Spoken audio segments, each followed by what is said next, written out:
been so freaking long. I feel like since I did a review of anything other than like case tests and stuff.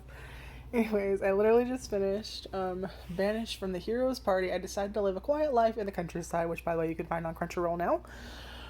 Okay. What is with every goddamn show that's coming out now has to be a full fucking paragraph. Like, sorry, no, it's I swear to God, so true. Okay, so there's 13 episodes. It looks like they have it in. They do have quite a bit of shows in different like dubs and stuff. So of course we have the English one, the Japanese one, which is always the one that's just the name. If it's like the dub, it'll say like Portuguese dub or Spanish dub or German dub or whatever the fuck it is dub. Yeah, it's Spanish. I think it's Spanish, English. They like the original one, I think. Portuguese. And then what is the last one? I think it's English dub, right? It's just a long thing, like it has this scroll. Yeah, okay. It's the scroll. Like for the name to read the entire name of the show and then the whatever the dub is. So I have to like literally wait for it to go past to be like, okay, which one's that? Okay. Anyway, so I saw a trailer for it and I was like, okay, this doesn't look bad. Like it kind of reminds, or at least I thought it was gonna be kind of like Slime. Atomic Heart Slime, where it's kind of like a very slow life. Shut up. Just realized there. Shut up. Okay. So I thought it was gonna be like a slice of life fantasy, but not like super plot heavy. And there is a bit of a plot there, and a lot of times I feel like it focuses mainly on the slow life, which, duh, it's in the name. But like it'll just like 1 minute it's kind of like you get kind of like the stuff going on in the background, and then you're just like, oh yeah, that's right, there was stuff going on in the background. And I don't hate it. Like part of me when I watched the first episode thought maybe it was gonna go down like the Shield hero route where it's like now Fumi is kind of like this good guy and then he's betrayed by his party, or in that case it was fucking mine. Which makes me feel weird saying that because I think of Mine from Bookworm. I'm just like, no, wait, no, she's not a bitch. What was her other name? Like, she had like another name. The Mine from Shiro. Like, I know she was the princess and I know her name was Mine, but I can't remember what her other name was. Like, was that her actual name or her adventuring name? Like, she had two. I can't remember which one. Anyway, I thought I was kind of going to like down to like a dark, to some extent, route where it just. Not really, like, I thought it was, like, his entire party kind of, like, fucked him over, when in reality, that's not true. I thought, okay, maybe there's, there's evil hidden in their party sometime, like, watching Midway, and I was like, oh, okay, no, it's just that he's more like an asshole than anything. There's this one guy, everyone else just seems like they're doing their own thing, and they just kind of came, like, as a makeshift group, it feels like, and there's just one guy just being a dick, and I was like, okay, are you just a dick by nature? Like, do you just hate our main character Gideon for a reason? And, half the time I forgot about him, and at the same time I was just like, what the fuck is Ares doing? Like, no, seriously, what the fuck is Ares doing? That was kind of, satisfying. What happens? So what happens is Gideon's our main character. This world, everyone's kind of like born with a blessing, or you get it sometime later. I can't remember. It's like I think it's something about a ceremony. Like I was paying attention, but like I like they give you enough information, but like only to the point, kind of like to summarize it. Like they don't give you like a deep dive into like what's going on, like they did in How Realistic Hero Save the Kingdom, where like everything like made sense and mattered and it was interesting, or like in One Piece where like they'll give you the information and like you actually have to fucking pay attention, remember things because they will connect to other things later on and they actually have a fucking meaning. Like I'm not saying it's useless, I just feel like there's shows that have done it better, so I wasn't as interested as say, like I just said, like kind of like those two other anime. I'm like, okay, I actually have to remember this and I fucking care because it's related to this, and like it's the world building. Here they give you like just a taste of it, but they don't go like full in like that.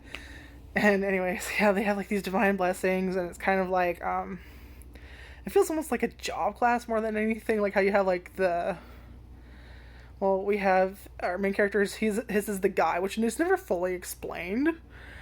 It is called the guide, and it basically we learn on that he can't seem to level up or something, or at least that feels what they're trying to. It feels like what they're trying to say is he can't level up, but they also don't really tell you how they level up. But then they kind of hint that you have to kill something at the same level. But when they first say it, it sounds like you have to kill another person of that class. And I got real fucking confused, and I just fucking forgot it by the end of it. I was just like, I don't fucking no one's leveling up here anyway. Who fucking cares? Like, you don't see anyone level up. They just kind of give you that, and you're like, do I need to remember that? And then you're just waiting for like later on in the episode, it's like, oh, it's gonna come back, right? And it just doesn't, and you're just like, okay, so I didn't fucking need to know? So, I definitely feel like they could have done a better job. Maybe the source material is better and actually explains that, but I got confused and just stopped caring. It's not a bad show. It didn't go down that dark route like I thought it. It's very slice of lifey, fantasy, fantasy scenes like I'm gonna laugh high. Like I get excited and I laugh, and then you have like that feeling in your chest when you laugh, like that giddy feeling, and then if I do it enough, I get kind of like a high and I have to come down. Anyone know what that's called? I was gonna be real pissed if I forgot. I was like, please tell me I hit the fucking record. Like, it makes a noise. It makes a noise when you hit record, but my dumbass is like, is it doing it? Is it doing it? Okay, good. But yeah, getting the main character, we learn about his blessing. His blessing, this guy, they don't really explain what the fuck his blessing is. Just that, like, they kind of say, like, he can't level up, or he's like, not getting stronger or something. And that, basically Ares is a twat and is like, we don't need you, you're a detriment. And I'm just like, okay, so is he a dick? Is he evil? No, he's just that asshole that either sees himself as above everybody else, or like maybe he just liked Rudy, who is the hero, and she's also the sister of Gideon, his little sister. And I don't know how to describe it. Like, it's basically just like him finally like, okay, fuck, maybe I am a detriment or something. And then he like leaves, and then we do occasionally go back to like the hero or the hero's party. And I thought, like, well, do they all hate him? Because I felt like it was just Ares being a dick. And then there's like Theodora and Donna, I think his name is, and they don't really say anything. And then they kind of reveal it. They're like, oh, they do respect Gideon in a way. Like, I don't know if it's really respect. Because they don't really, like, when we first get, they don't feel like that happy-going, like, adventuring party. They definitely kind of feel like just a bunch of individuals together. Like, we don't really see any, like, merrymaking or conversations. It's kind of just Ares bitching. And Gideon, you know, helping the party. And then, of course, Rudy's that character that, like, never fucking talks. She's, like, the silent character. She later on opens up much more in the last few episodes. And we find it's basically just her blessing, which is the hero's blessing. And it has a lot of neat things. Like, she just feels cold or hot. She can heal. She's really strong. But, again, she doesn't, she says in one of the later episodes that I just watched, where the best example I can say is she says how she can't even enjoy a bath because she doesn't feel like the temperature changed to her. But the reason she likes it is because she remembers liking it. The reason she likes the honey milk tea her brother makes is because she remembers her brother making it, not necessarily the taste of it. She doesn't need to eat, she doesn't need to sleep, she doesn't need to worry about temperature. So, like, she has these awesome abilities, but they're definitely, like, there's a drawback to that. Kind of like, if you don't feel pain, that's useful because you're not going to get hurt, but at the same time, that means you don't realize you're going to hurt yourself because you don't feel pain. Pain is your body's way of telling you, hey, don't fucking do that, because it's a detriment to you. And so we see that, and it's like I said, it's not until like the end we kind of see like more of her personality. It's quite clear she definitely does value her brother, and I'm not gonna lie, Ares telling her, oh, Gideon left because it's like Gideon was like, okay, but you had to say I need to go scout like the Demon King thing or something. Which, by the way, they mentioned the Demon King quite a few times, but this fucker never shows up ever. And Like, there's no giant army or anything you know. There's like a flashback of like an army invading like a town or something. But like, you don't even see the battle really. Like, you just see like a few things, and Gideon has to go with Dora, what the fuck her name is, this pretty elf lady. I don't fucking know how to pronounce her name. And then of course Gideon leaves, and of course Rudy, because she's the hero, she's her blessing. Like, your blessing can influence you to some extent. So the best way to describe it is actually later on in the episodes after Gideon's left the party, he's gone to like this town at the edge of the world, whatever, called Zoltan, I think. And one of the kids has the bar brawler blessing, which means he'll use anything nearby, but it also can make them violent for like no real reason. Like, it's anytime anything comes up, their first thing is to fight with whatever's near them, and that can definitely influence their temper. And that actually does become kind of like an issue in one of the episodes. And then we learn that we do see that kid again and that kind of thing. And it's like a couple episodes, but they're kind of like, he breaks off from the hero's party, and then we'll switch back to him and Zoltan, our main character, Gideon. He goes by Red later on. And he'll do like kind of like little problems around like his town or something. He's definitely staying low. He wants to open an apothecary, and he does manage to. And then of course we have the flash to the hero's party and kind of like what they're doing, and it's quite obvious they're falling apart. Because the things with Gideon is, he kind of took care of everything, like not combat related. So he did all the cooking. He was finding the guides to go places, the people to lead them in the forest where the fuck they're going, or the resupply. And Ares, like, the other members are kind of like bitching that like as soon as Gideon left, dude, like, it never took this long to resupply with Gideon. It never was this fucking confusing with thing. Hey, we can't back you up now because Gideon's not going to fight for you. You actually have to watch yourself, Ares. We need to go on the front line, so you need to be fucking watching yourself because he's the sage. Which they don't really explain the sage, but like, he's very full of himself, Ares, and he doesn't like Gideon, and he's kind of like obsessed with Ruti, who's the hero. But it's more like he's obsessed with the hero role in general than he is actually her, because I thought it was just like maybe he had like kind of like a yandere personality and he was just like obsessed with her, where it's a lot more like he's obsessed with the role, and he thinks Gideon is coming between him and her, and that he needs to go away. If he's away, she'll be the hero she's supposed to be. And it's definitely one of those shows that like makes you think. It's not the best show in the world. I think there are some very cute moments. Like, I kind of actually really liked Rit and Red's relationship. Rit, I don't know how to pronounce her name, but she's basically the princess. And they kind of meet in Zoltan again as she's become an adventurer. And it's quite obvious in flashbacks that she was already starting to like him, but she didn't like the hero because she thought, we don't need the hero to defend my kingdom. We'll fucking do it. We don't need you. And then, shit happens, and, so it's I think it's a good series. I think it's definitely has its cute moments, its fun moments. Talking about the list, but I don't have one. Alright. But, 13 episodes on Crunchyroll.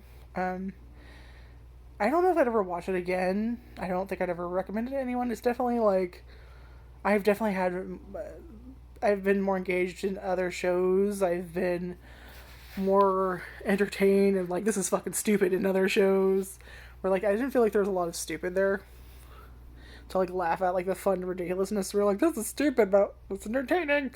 Like, it's not really that. It's like, I definitely would argue that like Slime and Realist Hero and Shield Hero are all definitely better for what I was looking for.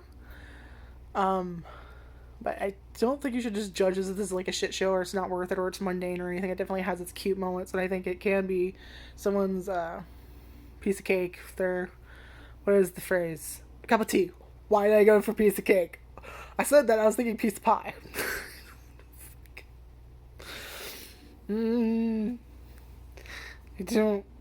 don't know if it's just so much I'm dumb or my brain just doesn't work.